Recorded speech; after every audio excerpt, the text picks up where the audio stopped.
So what's a high-tech guy doing with Chinese calligraphy? And as I've gotten to know Jerry over the last 12 or more years, of course, like calligraphy, there are many layers to this individual as well. And he's a calligrapher himself. I've seen calligraphy by his father, so there's a family tradition that goes with this. But also, it's a means of communication.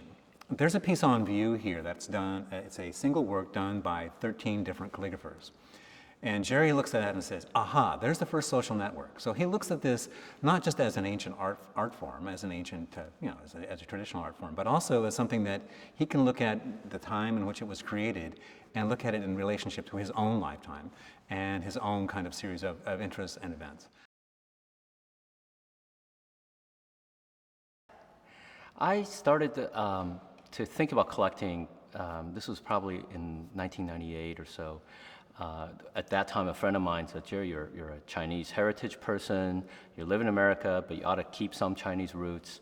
And cultured Chinese people collect paintings and calligraphy. So he recommended a couple things that I should be buying at an auction. This was a Christie's auction in 1998. We bought a painting, we bought a couple of calligraphies. And I never thought that would be a very serious collector. It wasn't like I went into it thinking, gosh, I got to go collect a huge amount of calligraphy. But it really started out really small, and just starting to learn about it, starting to recognize the history, starting to recognize the people who did these paintings and calligraphy.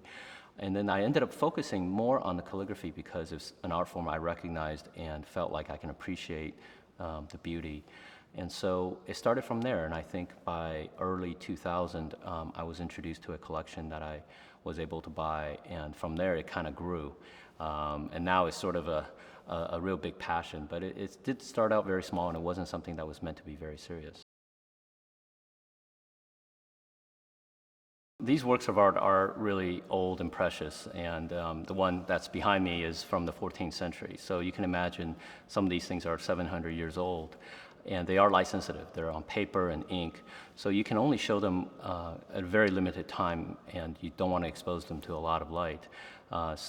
This is a wonderful opportunity because the museum is so great at conservation and displaying these to be able to have the public see them for the next 90 days.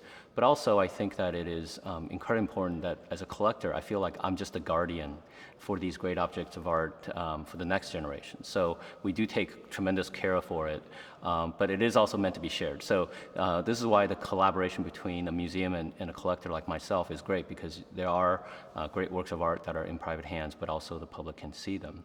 I'm very excited because this collection, after it finishes here in 2014, will go to New York's Metropolitan Museum, where they will also feature the same set of art. So we think it's a really wonderful opportunity to have a great West Coast institution like the Asian Art Museum and a great East Coast institution like the Metropolitan Museum take on the Chinese calligraphy theme.